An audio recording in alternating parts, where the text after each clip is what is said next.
जो है इस चैनल को सब्सक्राइब अवश्य कर दीजिएगा, ताकि ये परिवार, ये कुनबा जो है वो और ज्यादा बढ़ सके, हमारी फैमिली जो है वो और ज्यादा बड़ी हो सके। तो सभी साथी जो है वो पधार चुके हैं, अभिनंदन, स्वागत आप सभी का। तो मेरे प्यारे साथियों, शुरू करते हैं फिर आज की क्लास। तो आज की पहली प्रश्नोत्तरी पर चर्चा करें। प्रणाम, राम राम, नमस्कार, खमा गणित सभी को। बीएसटीसी का सिस्टम फाड़ दोगे? क्या बात है बेटे, सिस्टम हिला दो तुम।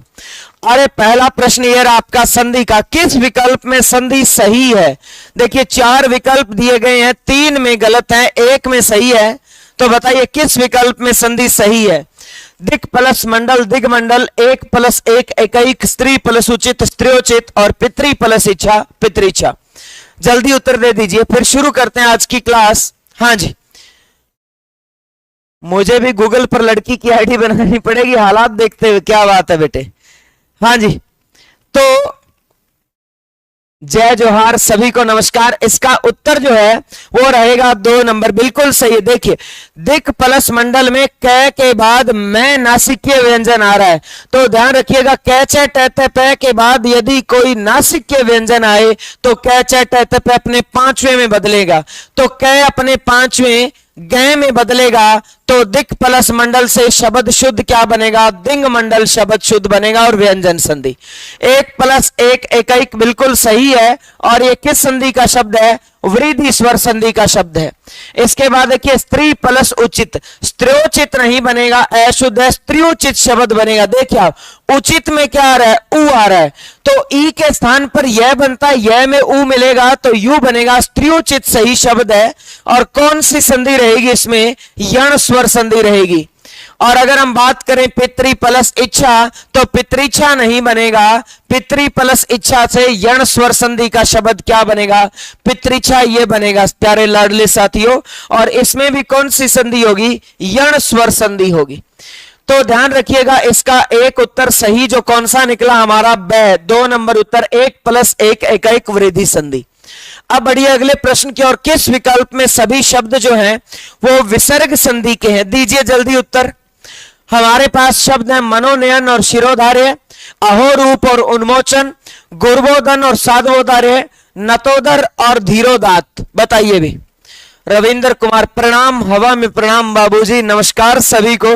जैसलमेर आया सेंटर, नमस्कार। अच्छा खरबूजे यहां तक पहुंच गए क्या? खरबूजों को नमस्कार, प्रणाम सभी को, राम राम। हाँ जी, सुनील प्रजापत और सभी वही साथी मेरे। हाँ जी, तो बताइए इसका उत्तर क्या रहेगा? इसका उत्तर 4 विकल्पों में से 1 नंबर उत्तर सही रहेगा। भी ध्यान रखिए मनोनयन विसर्ग संधि का शब्द है, मन प्लस नयन से बना है। और शिरोधार्य भी बिल्कुल विसर्ग संधि का शब्द है, सिरह प्लस धार्य से बना है। आपको पता है संधि विच्छेद करने पर प्रथम शब्द के अंत में विसर्ग चिन्ह आए तो कौन सी संधि रहती है? विसर्ग संधि। देखिए अहो रूप में अह प्लस रूप, ये तो बिल्कुल है विसर्ग संधि का, लेकिन इसका जो दूसरा शब्द है उन्मोचन, वो बना हुआ है उत प्लस मोचन से, ये तो व्यंजन संधि का शब्द है। अब आप देखिए गुरुवोदन जो शब्द है, ये पहला शब्द है, इसका गुरु प्लस ओदन से बना है और यण संधि का शब्द है। और दूसरा शब्द बना हुआ है साधु प्लस औदार्य से और यण संधि का शब्द है। किस संधि का शब्द है? यण संधि का। अब अपने बात करें नतोदर, नत प्लस उदर से बना हुआ है और ये गुण स्वर संधि का शब्द है। और धीरोदात धीरय प्लस दात से बना हुआ है, ये हमारा जो शब्द है ये विसर्ग संधि का। इसने कहा था सभी शब्द विसर्ग संधि के, तो 1 नंबर विकल्प सही हो जाएगा। हाँ जी, सुनील प्रजापत कह रहे सर आपको हम कभी नहीं छोड़ने वाले हैं। अरे मैं छोड़ने ही नहीं दूंगा मेरे लाडले खरबूजों। 2 विसर्ग संधि का उदाहरण है, बताइए। वीडियो को लाइक करते रहना और चैनल को सब्सक्राइब अवश्य कर दीजिएगा। हाँ जी, मिस शर्मा, शिवानी, अनीता, रेखा, प्रेम, रूपेश, साजिल। हाँ जी, तो बताइए विसर्ग संधि का उदाहरण। भूषण, पयोद, प्रतिष्ठा और उद्धार। देखिए भूषण तो संधि का शब्द है ही नहीं, और इसका उत्तर जो है वो हमारा रहेगा बिल्कुल सही उत्तर है 2 नंबर। प्य प्लस द से बना हुआ है कौन सी संधि? विसर्ग संधि। ठीक है। और पयोद पता किसको कहते हैं? पय का मतलब पानी, द का मतलब दान करने वाला। पयोद कौन होता है? बादल। प्रतिष्ठा शब्द है, व्यंजन संधि का शब्द है, ध्यान रखिएगा। प्रति प्लस स्था से बना हुआ है और कौन सी संधि? व्यंजन संधि। और उद्धार भी व्यंजन संधि का शब्द है, उत प्लस हार से बना हुआ है। तय दय में बदलेगा और है दय में बदलेगा, व्यंजन संधि। हाँ जी, बढ़े आगे। तो अगले प्रश्न का उत्तर दीजिए और बताइए वाग जाल का संधि विच्छेद क्या होगा? वाग जाल का अर्थ है किसी को अपनी बातों में फंसाना, किसी को अपनी बातों, वाक मतलब बोली, जाल का मतलब जाल डालना, बोली के जाल में फंसाना, बातों में फंसाना। हाँ जी, पहाड़ों की नगरी से प्रणाम, नमस्कार सभी को। और आपका उत्तर जो है वो इसका आ रहा है ए, और बिल्कुल सही उत्तर है। देखिए कै जो है वो अपने तीसरे में बदलेगा और कै का तीसरा गै, और कै आधा तो गै भी आधा, शब्द शुद्ध क्या बनेगा? वाग जाल। तो वाक प्लस जाल, 1 नंबर उत्तर सही रहेगा। अब बढ़िए अगले प्रश्न की ओर और बताइए चौमासा शब्द में कौन सा समास है? 4 विकल्प दिए गए हैं, बहुव्रीहि, द्विगु, कर्मधारय और अव्ययी भाव समास। दीजिए भी, जल्दी उत्तर दो। चौमासा शब्द में कौन सा समास है? लहर पाठशाला कह रहे हैं सर जो है हमारा मात्र 2 किलोमीटर दूर आया है परीक्षा केंद्र, बहुत बढ़िया। भी बिश्नोई पावर, शिखा, योगी, सुनील प्रजापत, किंग, रेखा, विपुल, कृष्ण, टमाटर भी आ चुके हैं, कृष्णा, पंकज। अब तो भाई टमाटरों के भाव तो वो नहीं रहे जो होने चाहिए, इसीलिए देखो खरबूजे खरबूजे ही रहे, इनके भाव नहीं गिरने वाले, हमेशा बढ़ेंगे ही, कम नहीं होंगे। तो इसका उत्तर जो है वो हमारा, मैं आपको बता दूं, चौमासा 4 महीनों के समूह को कहते हैं। तो इसका कौन सा समास हो जाएगा? द्विगु। इसमें बहुव्रीहि समास भी होता है, मैं ये नहीं कहूंगा बहुव्रीहि नहीं होता, लेकिन चौमासा शब्द ज्यादा जो प्रचलित है वो द्विगु समास का। 4 महीनों का समूह, ज्येष्ठ, आषाढ़, श्रावण और भाद्रपद, ये क्या कहलाता है? चमौसा। तो ध्यान रखना, द्विगु समास 4 महीनों के समूह को कहते हैं, 4 मास के समूह को। अब बताए कौन सा समस्त पद मध्यम लोपी तत्पुरुष समास का उदाहरण नहीं है? मैं आपको बताता हूं, इसके विस्तार से बात ध्यान रखना कि इसने कहा मध्यम लोपी तत्पुरुष समास। तत्पुरुष समास का एक भेद होता है मध्यम लोपी तत्पुरुष समास। इसमें क्या होता है कि कारक चिन्ह के साथ साथ अन्य पदों का भी लोप हो जाता है। जैसे मैं आपको बताऊं, पवन चक्की का विग्रह होता है पवन से चलने वाली चक्की, तो से कारक चिन्ह का लोप तो हो ही रहा है, साथ में चलने और वाली का भी लोप हो रहा है, तो ये मध्यम लोपी तत्पुरुष समास है, मध्य के पदों का लोप हो रहा है। वन मानुष भी है, वन में रहने वाला मानुष, तो में कारक चिन्ह का लोप तो हो ही रहा है, रहने और वाला विभक्ति का भी लोप हो रहा है, तो मध्यम पदों का लोप हो रहा है। घृतान आता है, घृत यानी घी में पका हुआ अन्न, तो में विभक्ति का तो लोप हो ही रहा है, पका हुआ 2 अन्य पदों का भी लोप हो रहा है, तो ये तीनों तो है मध्यम पद लोपी के।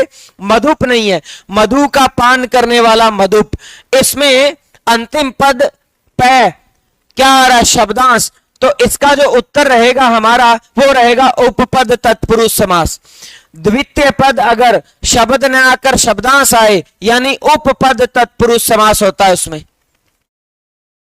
तो सभी साथियों को आमंत्रित कर लीजिए आप और चैनल को सब्सक्राइब कर लीजिए, वीडियो को कर दीजिए लाइक। हाँ जी, अब बताइए आपको मैं बताऊं अगर इसके बारे में, तो ध्यान रखिए ये इसका हमने विश्लेषण किया है ना। वन मानुष, देखो वन में रहने वाला मानुष, तो में कारक चिन्ह का लोप तो हो रहा है, अधिकरण का कारक चिन्ह होता है में, और साथ में रहने और वाला पदों का भी लोप हो रहा है। तो आप बताइए वन और मानुष 2 मुख्य शब्द थे, इन मुख्य शब्दों के मध्य पदों का लोप हो रहा है कि नहीं हो रहा? तो इसलिए इसको मध्यम पद लोपी तत्पुरुष समास कहा जाता है। देखिए घृतान, घृत यानी घी में पका हुआ, तो में के साथ साथ पका हुआ का भी क्या हो रहा है? लोप हो रहा है। ठीक है। रेलगाड़ी, रेल कहते हैं पटरी को, ये बात ध्यान रखिएगा आप। हम जिसको रेल कहते हैं वो गाड़ी होती है लाडलो, रेल का वास्तविक अर्थ क्या होता है? पटरी। हम कहते हैं ना रेल आ गई, रेल तो कहीं नहीं आती बेटे, रेल तो वहीं रहती है, पटरी को कहते हैं रेल, गाड़ी आती है। तो रेल यानी पटरी पर चलने वाली गाड़ी, तो देखो पर कारक चिन्ह के साथ साथ चलने और वाली का भी लोप हो गया। मालगाड़ी, माल को ढोने वाली गाड़ी, को कारक चिन्ह के साथ ढोने वाली का लोप। पानी से चलने वाली चक्की, से के साथ चलने वाली का लोप। रसमलाई, रस में धुली हुई मलाई, में के साथ धुली हुई का लोप। मधुमक्खी, मधु को एकत्र करने वाली मक्खी, को के साथ एकत्र करने वाली का लोप। जलपोत, जल पर चलने वाला पोत, और चलने की बजाय सही होगा जल पर तैरने वाला पोत। ठीक है, जल पर चला नहीं जाता, तैरा जाता, तो जल पर तैरने वाला पोत। तो पर कारक चिन्ह के साथ साथ तैरने वाला पदों का लोप। वायुयान, वायु में चलने वाला यान की बजाय शुद्ध होगा वायु में उड़ने वाला यान, वायु में उड़ने वाला यान। तो में कारक चिन्ह के साथ उड़ने और वाला पदों का लोप। और पकौड़ी, पकी हुई बड़ी, तो और इसमें देखिए हुई, का पद का लोप हो रहा, मध्यम पद का। और बैलगाड़ी, बैलों द्वारा चलने वाली या बैलों द्वारा खींची जाने वाली गाड़ी, तो से या के द्वारा के साथ खींची जाने वाली का लोप। तो मध्यम पदों का लोप हो जाए तो उसे मध्यम पद लोपी तत्पुरुष समास कहते हैं, और केवल कारक चिन्हों का लोप हो तो उसे कारक चिन्ह लुप्त कारक चिन्ह तत्पुरुष समास कहते हैं। अब बढ़िए अगला, यह कहता है किस शब्द में आ उपसर्ग का प्रयोग नहीं हुआ है? आ उपसर्ग का प्रयोग नहीं हुआ है, बताइए भी। हाँ जी, रूपवासा। जय हिंद, नमस्कार। अच्छा, एक खुशखबरी आप सभी को मिल गई होगी, मैं क्षमा चाहूंगा, हमारे देश के लिए जो गर्व का विषय है उसके बारे में मैं आपको जो है वो चर्चा करना ही भूल गया। हम सभी भारतवासियों के लिए गौरवान्वित करने वाला पल, चंद्रयान 3 जो है उसका लैंड रोवर विक्रम जो है वो चंदा मामा दूर के नहीं रहे, अब उस चंदा मामा पर जो है वो लैंड कर चुके हैं।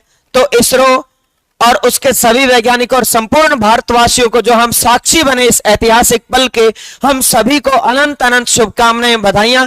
विज्ञान के क्षेत्र में एक नया कदम हमने जो है वो बढ़ाया, नई एक ऐतिहासिक जो है पल उसको हमने हासिल किया। तो मिशन हमारा सक्सेसफुल रहा और आशा करते हैं भारत जो है वो विज्ञान और अन्य सभी क्षेत्रों में इसी तरह निरंतर विकास के नए कदम चूमेगा। हाँ जी, many many congratulation to all of us. ISRO के सभी वैज्ञानिक जिनके अथक परिश्रम से हमने ये सफलता हासिल की, वो सभी बधाई के पात्र, भारत के सभी भारतवासी बधाई के पात्र। हाँ जी, तो आप बताइए, अब आ उपसर्ग का प्रयोग, ऐसी ही सफलता हमें बीएसटीसी की परीक्षा में झंडे गाड़ देने, तो अपना परचम लहरा दीजिएगा, किसी हाल में हमें पीछे नहीं रहना है। तो बताइए इसका उत्तर हो जाएगा बिल्कुल से आधुनिक। देखिए, आ जन्म में आ उपसर्ग जन्म मूल शब्द, आकंठ में आ मूल शब्द कंठ, आ उपसर्ग कंठ मूल शब्द, आकाश में आ उपसर्ग काश मूल शब्द। लेकिन आधुनिक तो अधुना प्लस इक से बना हुआ, ध्यान रखना। अधुना कहते हैं नए को और आधुनिक कहते हैं नयापन लाने वाला, नवीन। तो अधुना प्लस इक से क्या बना है? आधुनिक। तो ध्यान रखिएगा, आधुनिक में कोई आ उपसर्ग नहीं है, अधुना मूल शब्द है, इक प्रत्यय है। इसमें इक क्या है? हमारा प्रत्यय है, ध्यान रखिएगा इस बात का। अब आगे बढ़े तो अगला प्रश्न ये रहा आपकी स्क्रीन पर, निम्नलिखित में से कौन सा शब्द निरुपसर्ग से नहीं बना है? बताइए भी, निरुपसर्ग किसमें नहीं है? निर्वचन, निर्वाह, निरत और निर्मूल। दे दो प्यारो उत्तर जल्दी मेरे लाडलो। हाँ जी, शॉर्ट राउंड टू हेल्थ, टीना गुजर, रघुवीर, अनीता, रमेश, हाँ जी, खुशीराम, मोटिवेशन, रघुवीर, अन्नू, सुमित, प्रतीक, प्रियंका, बिश्नोई, लक्ष्य, मिस रवीना, अनीता, रिंकू, आनंद। तो बताइए इसका उत्तर जो रहेगा वो रहेगा नीरत। इसमें नी उपसर्ग है, रत मूल शब्द है। देखिए, निर्वचन में निर उपसर्ग है और वचन मूल शब्द है, ठीक है। निर्वाह में निर उपसर्ग है, देखने से पता चलता है ये तो, और वाह मूल शब्द है। और निर्मूल में निर उपसर्ग है और मूल जो है वो मूल शब्द है। अब इसमें नीरत में नी उपसर्ग है, रत मूल शब्द है, ध्यान रखिएगा, ठीक है। बढ़े आगे तो बताइए, निम्न में से कौन सा शब्द प्री उपसर्ग से बना है? यानी 3 में नहीं है, 1 में है। तो इसको तो आप देखते बता दोगे, मुझे पूरा भरोसा है अपने खरबूजों पर, लाडलों पर। तो दे दीजिए प्यारे साथियों जल्दी उत्तर। हाँ जी, न्यू स्टूडेंट पिंकी रणवा, पिंकी जी स्वागत आपका, अभिनंदन हमारे परिवार में। हाँ जी, जल्दी प्रश्न पढ़िए और जल्दी उत्तर दीजिए। सभी प्रश्नों का हल करना। पीसी सर का लाडला लाला भी यहां पधार चुके हैं, बबीता, जाट, शंकर। तो इसका उत्तर जो है वो हमारा रहेगा, देखिए प्रीधि। प्रीधि में प्री उपसर्ग है और धी मूल शब्द है। धी का अर्थ धारण करना। देखिए, प्रकाष्ठा में प्र उपसर्ग है, प्रदक्षिणा में प्र उपसर्ग है, परजीवी में पर उपसर्ग है। तो इसका उत्तर क्या रहेगा? 1 नंबर उत्तर रहेगा। अब बताइए अगला, स्थानीय शब्द में कौन सा प्रत्यय है? ध्यान रखिएगा, बड़ा महत्वपूर्ण शब्द है। स्थानीय शब्द में कौन सा प्रत्यय? मेरे साथियों जल्दी उत्तर दे दीजिए। चंदा मामा घर के, बिल्कुल सही है, अभी तो चंदा मामा घर के हो गए। बताइए बताइए जल्दी। अरे इसका उत्तर बिल्कुल स्थानीय शब्द में ईय प्रत्यय, ध्यान रखना, स्थान प्लस ईय से बना है। मोस्ट इंपोर्टेंट, अति महत्वपूर्ण शब्द है। इसके अलावा जितने भी शब्द है ध्यान रखना, पूजनीय, माननीय, प्रशंसनीय,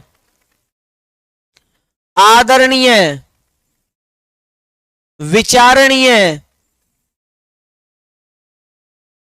सोचनीय, लेखनीय, दर्शनीय, पठनीय, विचारणीय,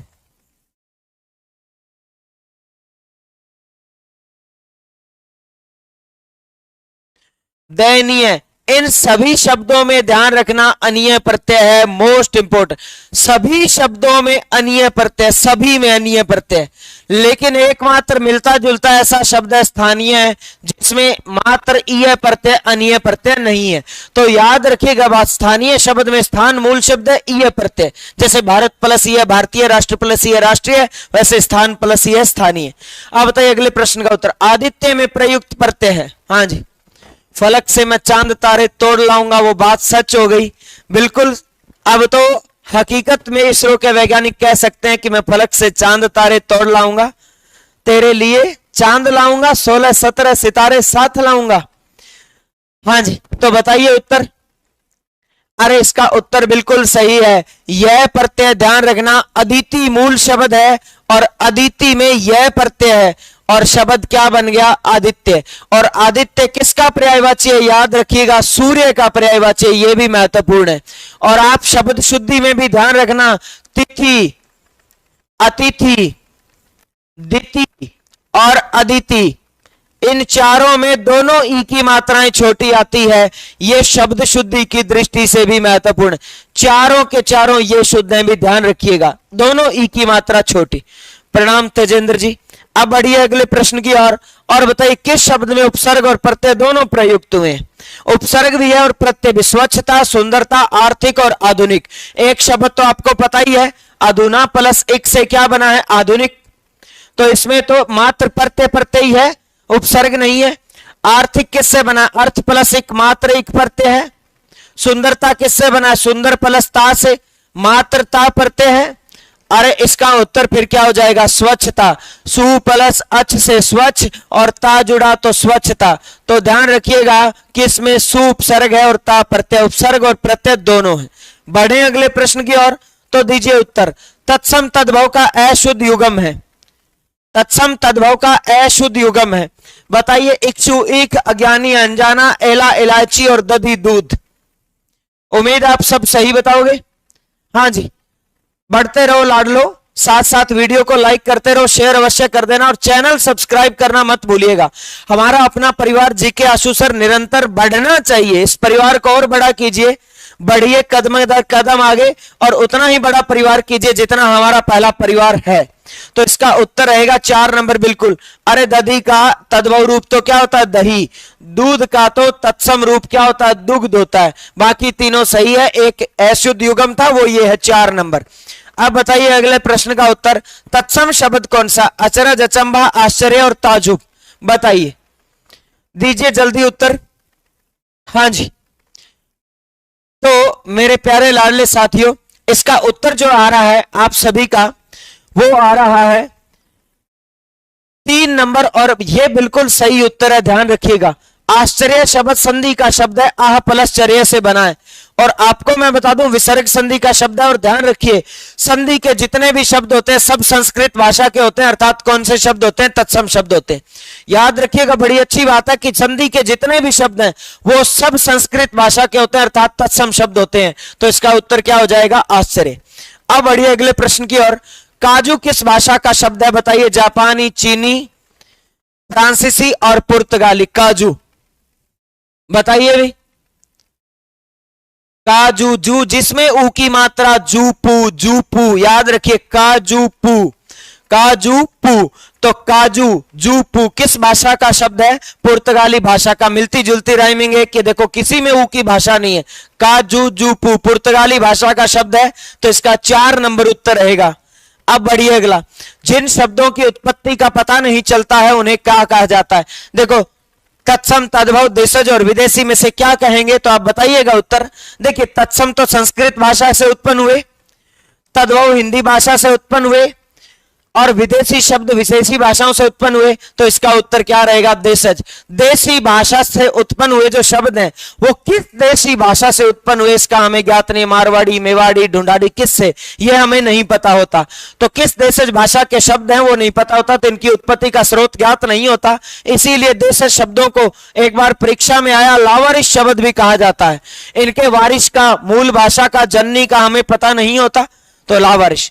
अब बताइए अगला प्रश्न, किस समास में विशेषण विशेष्य और उपमेय उपमान का भाव होता है? ये मैं बहुत बार बता चुका हूं कि तुलना यानी उपमेय उपमान और विशेषता यानी विशेषण विशेष्य किस में होता है? बिल्कुल हो गया है, आगाज रण का युग बदलने की तैयारी है, बिल्कुल सही है। और इसका उत्तर बता दीजिए आप। राधे राधे, नमस्कार सभी को, अभिनंदन मेरे साथियों।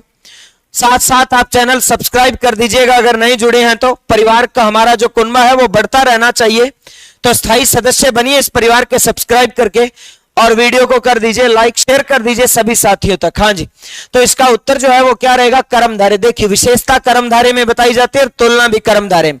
जैसे नील कमल, नीला है जो कमल, विशेषता बता दी ना कमल की, नीला कर्मधारय। और जैसे कमल नयन, कमल के समान नयन, नयनों की तुलना कर दी किससे? कमल से, उपमेय उपमान का भाव आ गया। तो कौन से समास के शब्द हैं ये? कर्मधारय समास के शब्द हैं।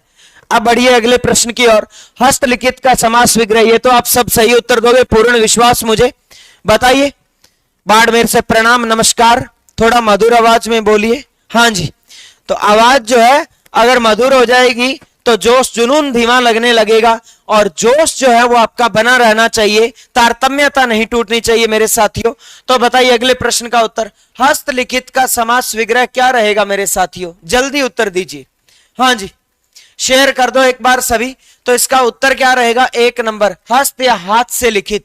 आप ये भी कह सकते हो इसकी जगह हाथ या हस्त के द्वारा लिखित क्या कहलाता है? हस्तलिखित कहलाता है। और इसमें समास कौन सा रहेगा? हस्तलिखित शब्द में से या के द्वारा विभक्ति होती है कर्ण तत्पुरुष समास की, तो इसमें कर्ण तत्पुरुष समास रहेगा मेरे प्यारे लाडले साथियों। हाँ जी, बढ़े अगले प्रश्न की ओर। तो दीजिए अगले प्रश्न का उत्तर, और जो रहा ये रहा आपकी स्क्रीन पर। तद्भव द्वंद्व समास के संदर्भ में असंगत युगम चुनो। द्वंद्व, द्वंद्व शब्द ऐसे भी लिख सकते हो और द्वंद्व शब्द ऐसे भी लिखा जा सकता है। तो द्वंद्व समास के संदर्भ में असंगत युगम चुनना, असंगत गलत। ये कहता है गंगा यमुना इतरेतर द्वंद्व, कृष्ण अर्जुन वैकल्पिक द्वंद्व, वैकल्पिक द्वंद्व। ये 71 इतरेतर द्वंद्व और बाल बच्चा समाहार द्वंद्व। बताइए भी, जल्दी उत्तर दीजिए। हाँ जी, तो बढ़िए अगले प्रश्न की ओर। और मैं आपको बता दूं इसका उत्तर जो है वो रहेगा हमारा 2 नंबर, कृष्ण अर्जुन। वैकल्पिक द्वंद्व का नहीं है, कृष्ण अर्जुन इतरेतर द्वंद्व का समास है, इतरेतर का। अब आप सुनिएगा, मैं आपको बताऊं द्वंद्व समास को 3 भागों में विभाजित किया जाता है। एक तो इतरेतर द्वंद्व, इसमें और विभक्ति का प्रयोग होता है।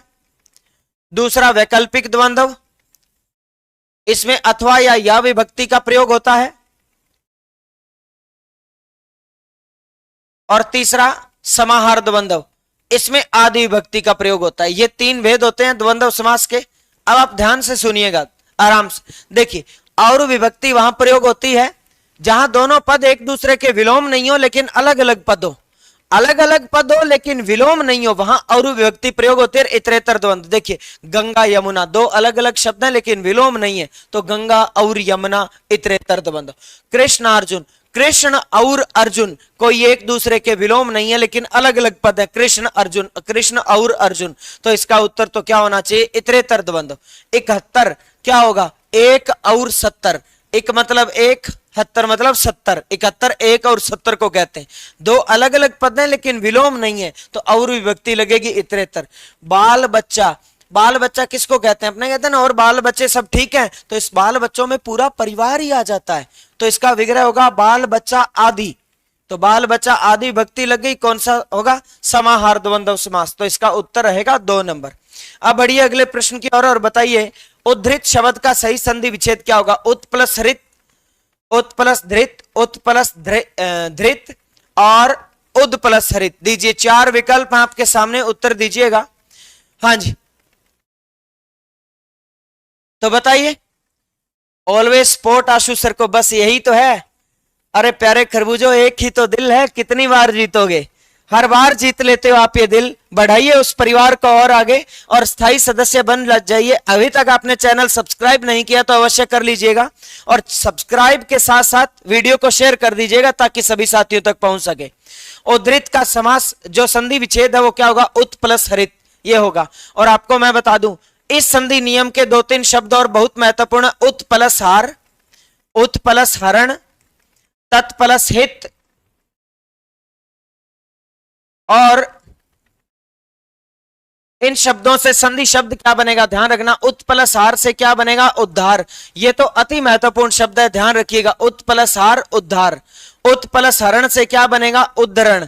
आप कैसे मर्जी लिख सकते हो, उद्धरण ऐसे लिख दो और चाहे उद्धरण ऐसे लिख दो, कोई दिक्कत नहीं। उद्धार शब्द भी दो प्रकार से लिख सकते हो, उद्धार ऐसे भी लिख सकते हो, दोनों शुद्ध है, जैसे उद्धृत लिखा गया।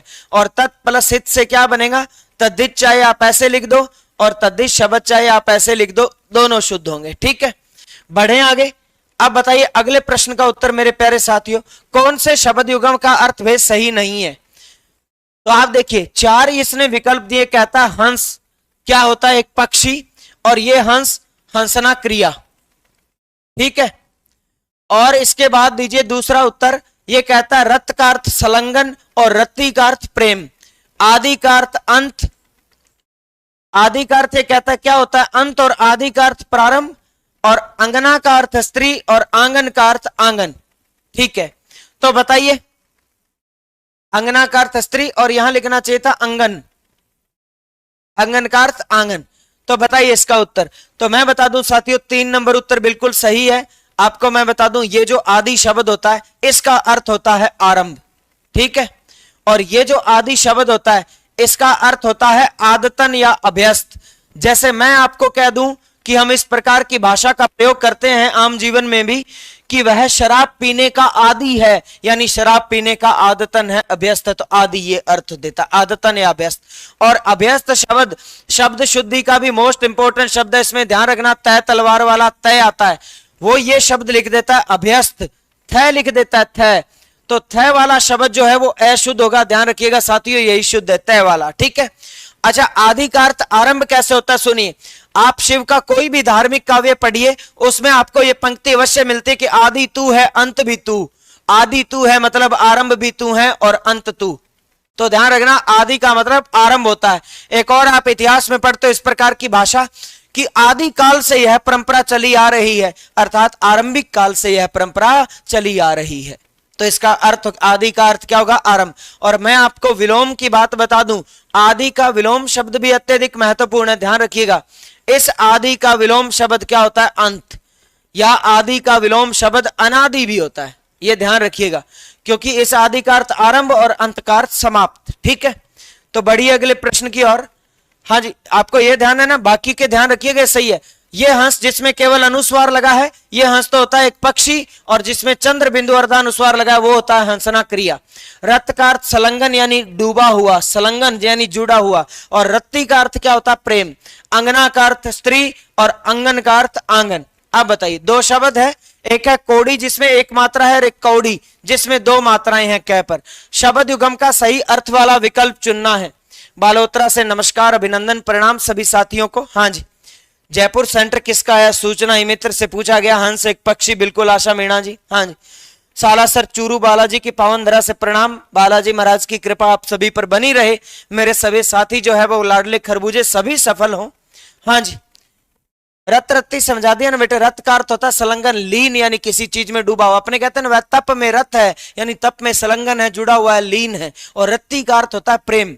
हाँ जी, आप बताइए इसका उत्तर जो है वो हमारा बी रहेगा, ध्यान रखना। कौड़ी जिसमें एक मात्रा होती है उसका अर्थ होता है 20 का समूह है, और कौड़ी जिसमें 2 मात्रा होती है वो होता है एक समुद्री जीव का खेल, नहीं खोल, समुद्री जीव का खोल, यानी उसका जो आवरण होता है, कवच होता है, उसको कौड़ी कहते हैं। एक समुद्री जीव होता है जिसका आवरण होता है कौड़ी। हाँ जी, बढ़िए अगले प्रश्न की ओर। चिर और चीर शब्द का सही अर्थभेद बताइए भी। 4 विकल्प आपके सामने हैं, प्राकाष्ठा, चमड़ा, बहुत समय तक वस्त्र, सफेद मुस्कान और युद्ध काल। बताइए। हाँ जी, नवाबों की नगरी से प्रणाम, नवाबी शौक आपके। हाँ, नवाबों की नगरी, शायरी भी सुना देंगे। आपका जो एग्जाम है वो सफल हो जाए उसके बाद जो है वो आपको शायरियों की लाइन लगा दूंगा मैं, चिंता मत करो आप, तो सब मिलेगा आपको। पर एक बार जब तक परीक्षा नहीं हो जाए तब तक हमारा फोकस जो है ध्यान सिर्फ परीक्षा की ओर। हाँ जी, आप भी आगे, ठीक है, बोले हम भी आगे सर, बहुत बढ़िया। थाना गाजी से नमस्कार आपको। तो बताइए, दीजिए अगले प्रश्न का उत्तर। हाँ जी, तो इसका उत्तर क्या रहेगा, 2 नंबर। अब सुनिए, आप ध्यान देना, जैसे अपने कहते हैं कि द्रौपदी का क्या हुआ था, चीर हरण हुआ था। चीर का मतलब वस्त्र हरण हुआ था, तो इस चीर का अर्थ क्या होता है, वस्त्र या कपड़ा। तो आप ये देख लीजिए कि 2 नंबर विकल्प में कहीं भी वस्त्र या कपड़ा है नहीं है, ये रहा वस्त्र एक ही विकल्प में, ठीक है। और देखिए अपने कहते हैं ना चिरायु हो यानी चिर आयु हो, लंबी आयु हो, तो चिरकाल तक जीवित रहना यानी लंबे काल तक जीवित रहना, तो इस चिर का अर्थ होता है बहुत समय तक यानी लंबा या दीर्घ, ठीक है। अब बढ़िया आगे। अच्छा द्रौपदी मैंने शब्द बोला है तो मैं बता देता हूं, ध्यान रखना। द्रुपद उसमें मूल शब्द है और राजा द्रुपद की संतान कौन, द्रौपदी, ई प्रत्यय जुड़ा और द्रौपदी शब्द ये बनेगा और ये शब्द शुद्धि का अति महत्वपूर्ण शब्द है, ध्यान रखिएगा। अपने कहते हैं द्रौपदी, द्रौपदी कोई शब्द को नहीं हुआ बेटा। अब बढ़ो अगले प्रश्न की ओर। कौन सा शब्द विष्णु का पर्याय नहीं है? ये तो आप बता दोगे, अगर ध्यान पूर्वक 4 विकल्प पढ़ोगे तो अवश्य बता दोगे भाई।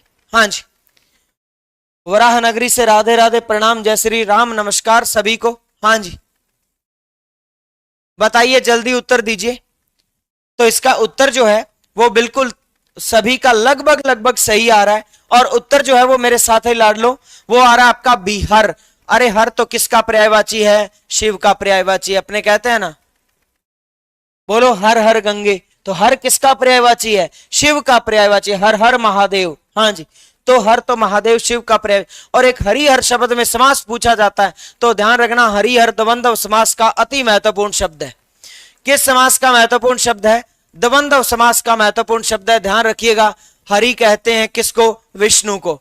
और हर किसको कहते हैं? शिव को कहते हैं, ये ध्यान रखिएगा। विष्णु और शिव, हरि और हर। और कौन सा समास? द्वंद्व। दामोदर, जनार्दन और चक्रपाणी विष्णु का। अच्छा चक्रपाणी विष्णु का तो है ही है और साथ साथ ध्यान रखिएगा कृष्ण का भी पर्यायवाची होता है, दोनों का ही है, ठीक है।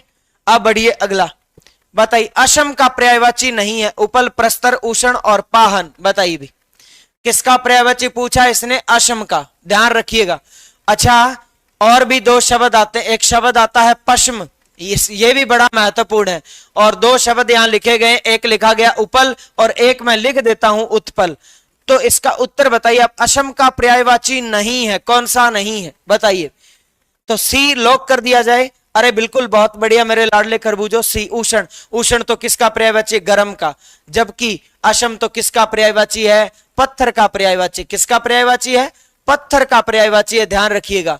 तो आप देखिए, उपल पत्थर, प्रस्तर पत्थर, पाहन पत्थर, पाषाण पत्थर, ये सब पत्थर के पर्यायवाची। अब ध्यान दे लेना आप, पशम बाल का पर्यायवाची। अपने कहते हैं ना, जैसे देखिए छोटे होते थे दादी हमें, माँ हमें स्वेटर बुन के देती थी, पसम की स्वेटर, पसम की स्वेटर यानी ऊन। अब पसम ऊन किसके जैसी होती है? बालों जैसी तो होती है, भेड़ के बालों से ही तो बनती है ऊन। तो ध्यान रखना, पशम बाल का पर्यायवाची है और अशम किसका पर्यायवाची है? अशम पत्थर का पर्यायवाची है, ये बात ध्यान रखिएगा आप। और सुनिए, उपल किसका पर्यायवाची? अभी अभी वो लिखा हुआ, उपल किसका पर्यायवाची है? पत्थर का पर्यायवाची है। और उत्पल किसका पर्यायवाची है? कमल का पर्यायवाची है। इसीलिए तो आप देखो, शब्द कहते हो नील कमल, नीला है जो कमल, और एक आप शब्द कहते हो नीलोत्पल, नीला है जो उत्पल, नीलोत्पल। नील प्लस उत्पल से बना है, तो उत्पल किसको कहते हैं? कमल को। तो देखो दोनों का सेम ही अर्थ है, नीले कमल को नील कमल भी कहा जाता है, नीलोत्पल भी कहा जाता है। और इन दोनों शब्दों में अगर कोई हमसे समास पूछ ले तो कमल की विशेषता होगी, नीला कौन सा समास होगा? कर्मधारय समास होगा। अब बढ़िए अगले प्रश्न की ओर, दीजिए उत्तर, बताइए, शेयर कीजिए अवश्य, सब तक फैला दीजिए ये बात कि हमारा नया परिवार जो है वो निरंतर किस गति से बढ़ रहा है। सब रिकॉर्ड तोड़ दो। अग्नि का पर्यायवाची नहीं है, अग्नि का पर्याय नहीं है। मयूख, पावक, वहनी, कृषाणु, बताइए भी। इसका उत्तर तो तुम बड़ी सरलता से दोगे, मुझे पूर्ण विश्वास मेरे खरबूजों पर। हाँ जी, इसका उत्तर बिल्कुल सही है, मयूख। मयूख तो किसका पर्यायवाची है? मोर का पर्यायवाची। अरे मोर का पर्यायवाची तो ध्यान रखिएगा केकी भी है। मोर का पर्यायवाची तो क्या है? केकी भी है। और मयूख, मोर का पर्यायवाची तो मयूर भी है, केकी भी है, शिखी भी है, ठीक है। अच्छा, मोर का पर्यायवाची एक और क्या है? शिखी भी है। तो ये सारे हुए हमारे, तो इसका उत्तर क्या रहेगा? एक, पावक, वहनी, कृषाणु, ये सब किसके पर्यायवाची? अग्नि के। बताइए, निम्न में से अशुद्ध पर्यायवाची समूह है? निशि, रजनी, यामिनी, अमी, पीयूष, सुधा, सुधांशु, हिमांशु, शशांक और नीरज, वारिज, जलद। बताइए अशुद्ध कौन सा है? ध्यान से सुनिए। हाँ, कैलाश राउत कह रहे मोरियो भी है, बिल्कुल सही है बेटा, मोरियो भी है। और अगर थे पेपर में बढ़िया अंक ले आया फिर तो ठीक है, नहीं तो गड़बड़ हो जाएगी बेटा, मोरियो बोल जाएगो, ध्यान रखियो।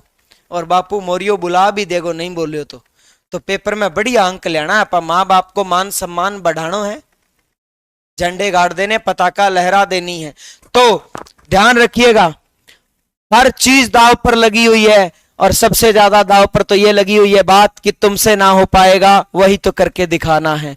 तो उसी जुनून के साथ पढ़ते रहिए, मेहनत कीजिए। इसका उत्तर रहेगा 4 नंबर। देखिए, नीर में जन्म लेने वाला कौन? कमल। वारी में जन्म लेने वाला कौन? कमल। नीर भी पानी का पर्यायवाची, वारी भी पानी का। पानी या जल में जन्म लेने वाला कौन होता है? कमल होता है। लेकिन जल दान करने वाला जलद कौन होता है? बादल। जल दान करने वाला कौन होता है? बादल। जल दे दे दे, देखिए जलद में दे, बादल में दे, जल दान करने वाला बादल। निशी, रजनी, यामिनी ये किसके पर्यायवाची हैं? रात के पर्यायवाची। अमी, पियो, सुधा किसके पर्यायवाची हैं? बेटे अमृत के पर्यायवाची हैं। सुधांशु, हिमांशु, शशांक किसके पर्यायवाची हैं? अरे मेरे प्यारो, ये तो चंद्रमा के पर्यायवाची हैं। लेकिन नीरज और वारिज कमल के, और जलद किसका? बादल का। हाँ जी, आप बताइए, सैरस का विलोम शब्द है, बहुत आसान है, बता दोगे मुझे, पूर्ण भरोसा आप पर। हाँ जी सर, एडमिट कार्ड नहीं निकल रहा मुकेश जी, आप ई मित्रा से संपर्क किए क्या? किसी भी बढ़िया ई मित्रा से संपर्क कीजिए, निकल जाएगा, कोई दिक्कत नहीं है। हाँ जी, तो दीजिए मेरे प्यारे लाडलो अगले प्रश्न का उत्तर जल्दी, और थोड़ा खींच के रखो काम, सिस्टम हिला देना हमें, सिस्टम है ना, बोले रहना है तो सिस्टम के नीचे रहना पड़ेगा। तो जी के आशु सर के सिस्टम के नीचे हमें सफलता प्राप्त करनी है। तो दीजिए उत्तर। हाँ जी, तो सैरस का विलोम शब्द क्या होगा? 1 नंबर उत्तर होगा भी नीरस। दीजिए उत्तर, और ये बिल्कुल सही उत्तर है।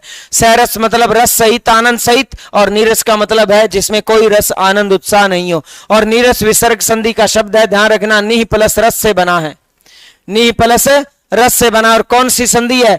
विसर्ग संधि। और आपको मैं एक बात और बता दूं, ध्यान रखिएगा मेरे प्यारे लाडलो, नीरस शब्द में अगर उपसर्ग पूछ ले तो निह उपसर्ग नहीं होगा, नीरस में निर उपसर्ग होगा। निर उपसर्ग बताना, कौन सा उपसर्ग बताना है? निर। अब बढ़िए अगले प्रश्न की ओर, दीजिए उत्तर। छल का विलोम शब्द क्या होगा? सफल, अछल, विछल और निश्चल। दे दोगे उत्तर? सिस्टम फाड़ने में कहीं बेटा, सिस्टम हिलाना है, फाड़ना नहीं है, है ना।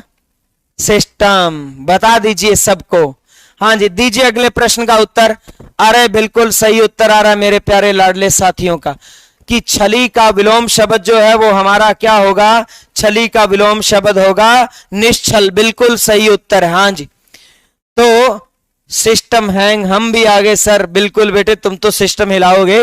तो छल, छल का विलोम शब्द क्या होता है? निश्चल। हाँ जी, अब ध्यान रखिएगा, सोने में सुगंध मुहावरे का सही अर्थ है, बताइए। सुगंध युक्त आभूषण, सुंदर आभूषण, सुंदर वस्तु में और गुण होना और सुगंधित सोना। बताइए, अपने कहते ना कि ये तो सोने पे सुहाना हो गया या सोने पे सुगंध हो गई।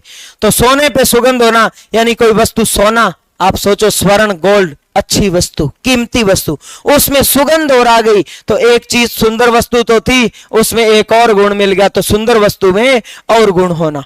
अब बताइए अगले प्रश्न का उत्तर। 1 अकेला 2 11 का अर्थ है, बता दीजिए, जल्दी उत्तर दो मेरे लाडलो, और बढ़ाते रहो इस परिवार को। वीडियो को लाइक कर दो और चैनल को कर दो सब्सक्राइब, इस परिवार के स्थायी सदस्य बन जाइए। दीजिए उत्तर। 1 अकेला 2 11।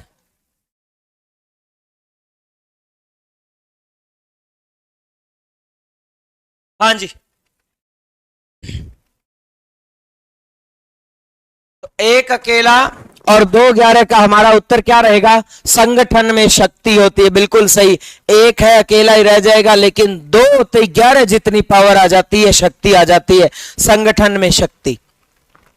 अंत या समाप्त होना को दर्शाने वाला मुहावरा है। उल्टी माला फेरना, ऋण फेरना, इतिश्री होना और आकाश टूटना। बताइए भी, 4 विकल्प हैं, दीजिए मेरे प्यारे लाडले खरबूजो, जल्दी उत्तर दीजिए और बढ़ा दीजिए इस परिवार की गति को, जितना रिकॉर्ड तोड़ सकते हो आज तोड़ दीजिए। हाँ जी, तो इसका उत्तर क्या होगा? इतिश्री करना।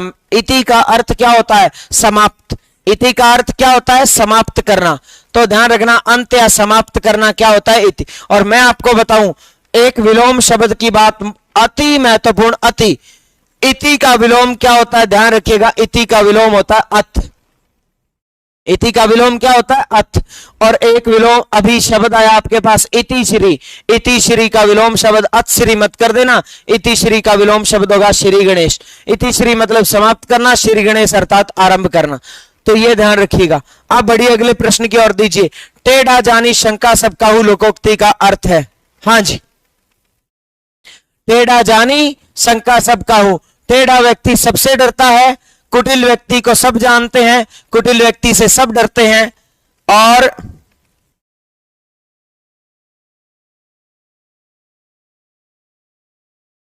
हाँ जी, तो बताइए, जल्दी उत्तर दीजिए।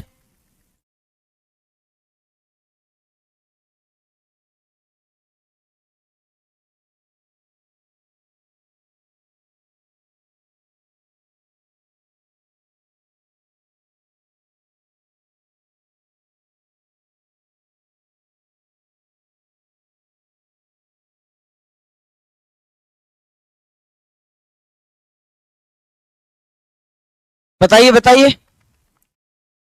अरे वाह भाई, उत्तर जो है वो क्या आ रहा आपका? बी नंबर, कुटिल व्यक्ति को सब जानते हैं। बिल्कुल सही उत्तर है भाई, टेढ़ा जानी शंका सब साहू। ठीक है, अच्छा एक ध्यान रखना, अच्छा एक मिनट भी रुकना भी, गलत असंगत। कुटिल व्यक्ति से सब डरते हैं, वो एक जैसा था ना, थोड़ा गड़बड़ हो गया, तो ध्यान रखिएगा। टेढ़ा जानी शंका सब काहू, तो कुटिल व्यक्ति से सब डरते हैं, 3 नंबर उत्तर रहेगा हमारा। हाँ जी, बढ़िए अगले प्रश्न की ओर। 8 आंसू गिरना मुहावरे का अर्थ होगा दुख करना, झूठी बात मनवाना, बेमतलब की बात करना और पश्चाताप करना। बताइए, 8 आंसू गिरना जो हमारा मुहावरा है उसका अर्थ क्या रहेगा? बताइए भी, जल्दी उत्तर दीजिए। हाँ जी, 8 आंसू गिरना,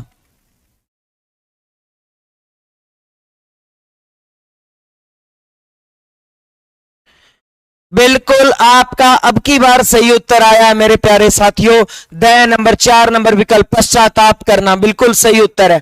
अब बढ़िए अगले प्रश्न की ओर। बताइए, पवन शब्द का संधि विच्छेद क्या होगा? यार आपको मैं बता दूं, आप ध्यान रखना, ये अयादी संधि का शब्द है और मैं अयादी संधि आपको बड़े आसानी से सिखा सकता हूं। देखिए, अयादी शब्द 2 शब्दों से बना है, आय प्लस आदि से, अर्थात अयादी शब्द जो है वो किस से शुरू हो रहा है? अय से, तो इसमें नए बनने वाले वर्ण भी ध्यान रखना अय से शुरू होंगे। आय, आय, अब और आव, अब कभी गलत नहीं होगा आपका अयादी संधि का शब्द। और ध्यान रखना, अय, आय, अव, आव बनते क्रमशः अंतिम 4 स्वरों ए, आई, ओ और औ के स्थान पर बनते हैं। ठीक है, अब ये 4 अंतिम ध्यान रखना, बहुत सिंपल है। देखो, ए, आई, ओ, औ, आय, आय, औ, आव, 4 विकल्प दिए ना आपको, आसान आसान। देखो, ए, आई, ओ, औ, आय, आय, औ, आव।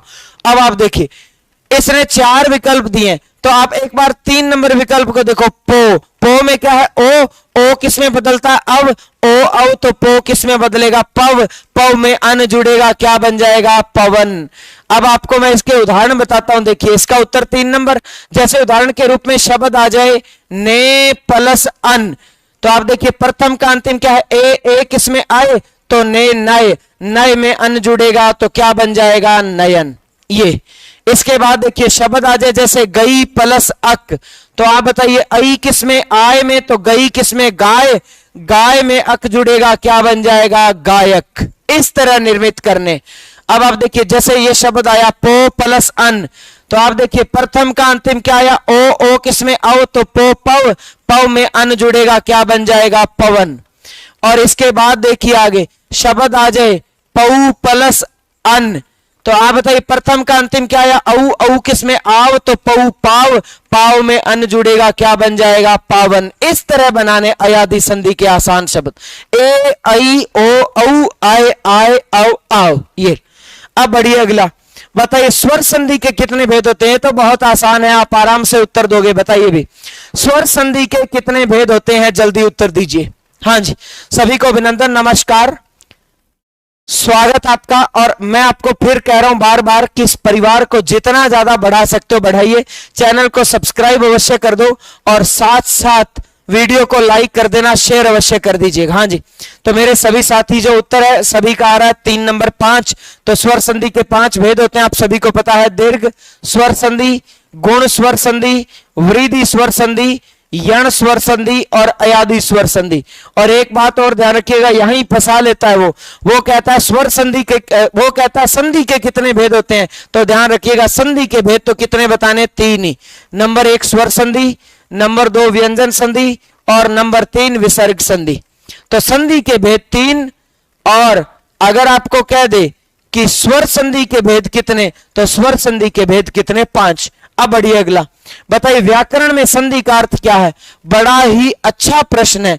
व्याकरण में संधि का अर्थ क्या है? 2 शब्दों का मेल, 2 पदों का मेल, प्रथम शब्द के अंतिम तथा द्वितीय शब्द के प्रथम वर्ण का मेल, प्रथम वर्ण में मेल, और वर्ण तथा शब्द का मेल। तो इसका ध्यान रखिएगा, बिल्कुल सही है सी उत्तर। ध्यान रखना संधि में कितने वर्ण मिलते हैं, 2 वर्ण मिलते हैं। और याद रखिएगा संधि में मिलने वाले 2 वर्ण होते हैं, प्रथम शब्द का अंतिम वर्ण और द्वितीय शब्द का प्रथम वर्ण। इन्हीं 2 वर्णों के मेल से उत्पन्न विकार क्या कहलाता है, संधि कहलाता है। बताइए किस समास में अंतिम पद प्रधान होता है। देखिए आपसे कोई पूछे ना, याद रखना समास के भेद कितने होते हैं, तो ध्यान रखिएगा समास के भेद कितने होते हैं, 6। कौन कौन से होते हैं? नंबर 1 अव्ययी भाव समास, नंबर 2 तत्पुरुष समास, नंबर 3 द्विगु समास, नंबर 4 कर्मधारय समास। इसके बाद आगे हमारा नंबर 5 जो आएगा वो आएगा द्वंद्व समास। और अंतिम तो आपको पता ही है छठा कौन सा बच गया, छठा हमारा बच गया बहुव्रीहि समास। लेकिन ध्यान रखना समास के भेद पूछे तो क्या उत्तर देना है, 6।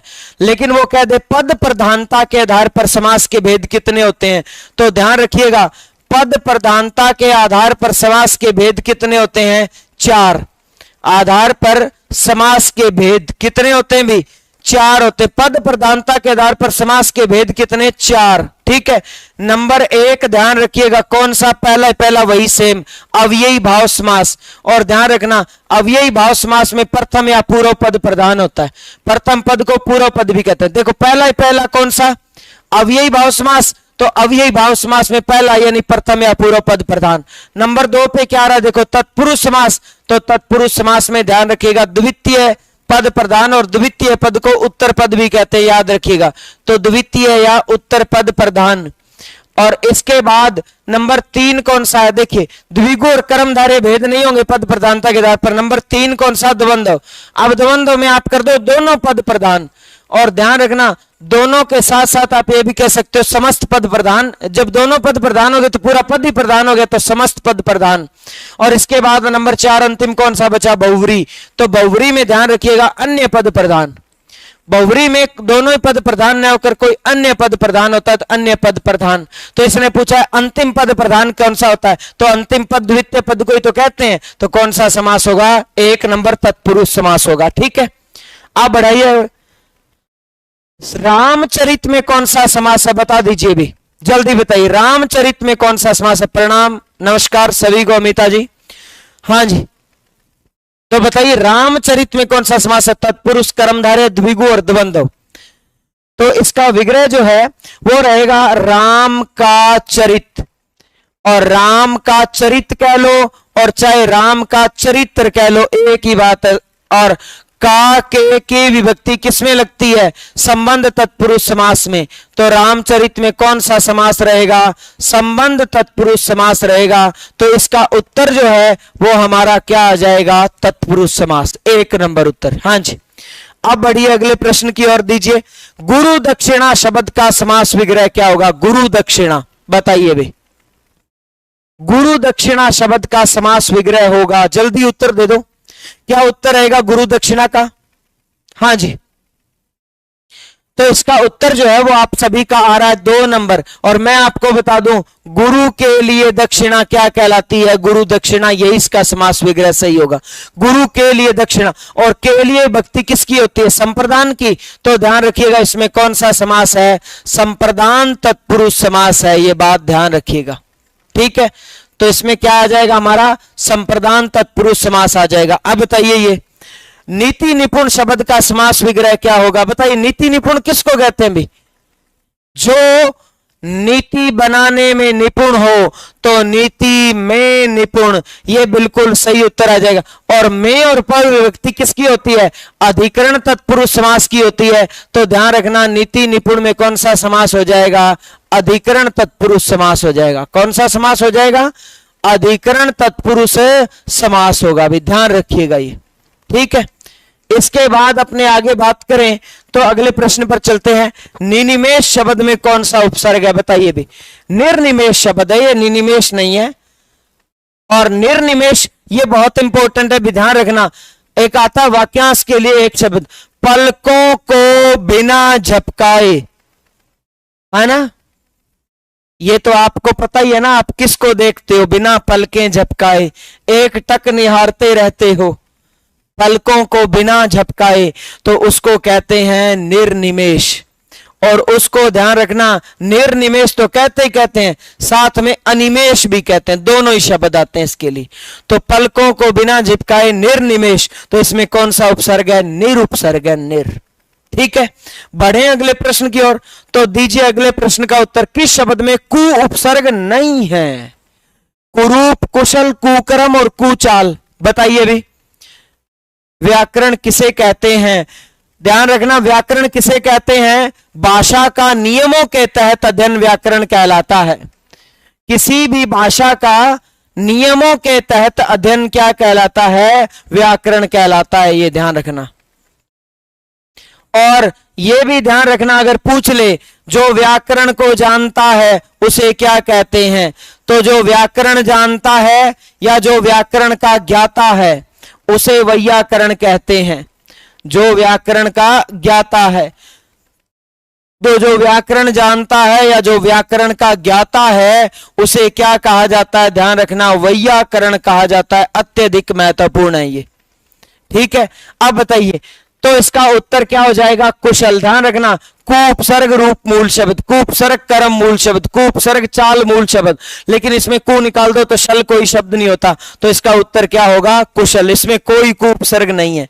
और बढ़ते हैं अंतिम कुछ प्रश्नों की ओर। इसने पूछा प्रत्यय कितने प्रकार के होते हैं? 1, 3, 2, 4। बताइए भी, जल्दी उत्तर दे दो मेरे साथियों, कितने प्रकार के प्रत्यय होते हैं?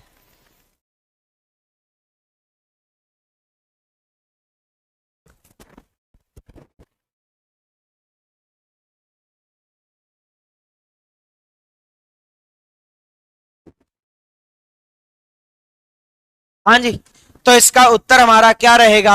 अरे बिल्कुल सही उत्तर है 2। नंबर 1 हमारा जो होता है वो कृदंत या कृत प्रत्यय होता है। और इसके नाम से ही पता चल रहा है, आप ध्यान देना, क्री धातु, कृत में भी क्री धातु, क्री धातु का अर्थ होता है क्रिया। तो ध्यान रखना, क्रिया में जुड़ने वाला प्रत्यय जो है वो क्या कहलाता है? कृदंत प्रत्यय कहलाता है। और नंबर 2 हमारा कौन सा होता है? तद्धित प्रत्यय होता है। कौन सा प्रत्यय होता है? तद्धित प्रत्यय। तो अगर कोई पूछ ले कि तद्धित प्रत्यय कौन सा होता है, तो हम बता देंगे बचे हुए जो शब्द है, संज्ञा बच गया, सर्वनाम बच गया, विशेषण बच गया और अविकारी बच गया। इनमें जो जुड़ते हैं उन प्रत्ययों को क्या कहा जाता है? उन प्रत्ययों को कहा जाता है तद्धित प्रत्यय। तो ध्यान रखिएगा कि कृदंत और कृत शब्द में मूल क्री धातु है। क्री का अर्थ क्या होता है? क्रिया। तो क्रिया में जुड़ने वाले प्रत्यय क्या कहलाते हैं? कृदंत या कृत प्रत्यय। और संज्ञा, सर्वनाम, विशेषण या अविकारी में जुड़ने वाले प्रत्यय क्या कहलाते हैं? तद्धित प्रत्यय। तो प्रत्यय के 2 भेद होते हैं। अब इसमें भी आगे पूछता है, ध्यान रखना, वो पूछता है कि कृदंत प्रत्यय के कितने भेद होते हैं? तो ध्यान रखना, 5 भेद होते हैं। और तद्धित प्रत्यय के कितने भेद होते हैं? तो तद्धित प्रत्यय के 6 भेद होते हैं। याद रखना, कृदंत के 5 भेद और तद्धित के 6 भेद। हाँ जी, आप बताइए अंतिम प्रश्न, असत्य विकल्प की पहचान कीजिए। आज का अंतिम प्रश्न है वो है असत्य विकल्प की पहचान करनी, यानी जो सत्य नहीं है। आमुख, आमुख में केवल आ उपसर्ग है, ऐतल में केवल लय प्रत्यय है, व्यवधान उपसर्ग तथा संधि प्रक्रिया से निर्मित है, और व्यंजित मूल शब्द में उपसर्ग तथा प्रत्यय दोनों का योग है। बताइए भी, शिक्षण अभिरुचि में कितने विकल्प सही होंगे? मतलब समझा नहीं बेटे, में कितने विकल्प सही होंगे? यानी 4 विकल्प में वही चुनने, या कितने विकल्प सही होंगे? क्या क्या अर्थ है? अच्छा अच्छा अच्छा, अच्छा ठीक है, एक ही दिया जाएगा क्या? हाँ जी,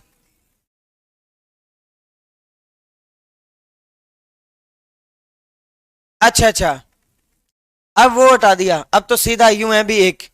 हाँ ठीक है, तो एक ही विकल्प सही होगा अभी। अब हाँ जी, जवाब दे दिया ना, तो इसका उत्तर जो है वो हमारा रहेगा 2 नंबर विकल्प। ध्यान रखना, आमुख में आ उपसर्ग है और मुख मूल शब्द है, तो इसमें केवल आ उपसर्ग है, सही है ये बात। ठीक है, देखिए ऐतल में अगर आप लय प्रत्यय निकालो तो अत कोई शब्द नहीं होता। ध्यान रखना, ऐतल तो ए और तल से बना हुआ है। ए का अर्थ होता है नहीं और तल का अर्थ होता है पैंदा, तो जिसका कोई पैंदा नहीं हो उसे ऐतल कहा जाता है। तो ध्यान रखना, ऐतल में तो ए क्या है, उपसर्ग है, ध्यान रखिएगा साथी लाडलो। इसके बाद देखिए व्यवधान में ये कहते हैं कि उपसर्ग और संधि दोनों ही है, बिल्कुल सही है। व्यवधान वी प्लस अवधान से बना हुआ है, ध्यान रखिए। और कौन सी संधि है इसमें, यण संधि है। कौन सी संधि है, यण स्वर संधि है। और इस शब्द में ध्यान रखिएगा 2 उपसर्ग हैं, एक तो वी उपसर्ग है, एक अव उपसर्ग है, 2 उपसर्ग हैं। और इसमें हमारा धान जो है वो क्या हो जाएगा, मूल शब्द हो जाएगा। तो व्यवधान में 2 उपसर्ग हैं और साथ में यण संधि भी हुई है। और ये कहता है व्यंजित में उपसर्ग और प्रत्यय दोनों हैं, बिल्कुल सही है। व्यंजित जो शब्द है वो बना हुआ है वी प्लस अंजित से, और अंजित जो आगे बना हुआ है वो बना हुआ है अंज प्लस इत से। तो ध्यान रखना, वी प्लस अंज प्लस इत, तो इसमें वी हमारा क्या है, उपसर्ग, इत क्या है हमारा प्रत्यय, और अंज हमारा क्या हो जाएगा, मूल शब्द हो जाएगा। तो ये बातें थी हमारी किसके बारे में, इन विकल्पों के बारे में। ठीक है, तो आज के लिए इतना ही, मिलते हैं अगली कक्षा में नए प्रश्नों के साथ।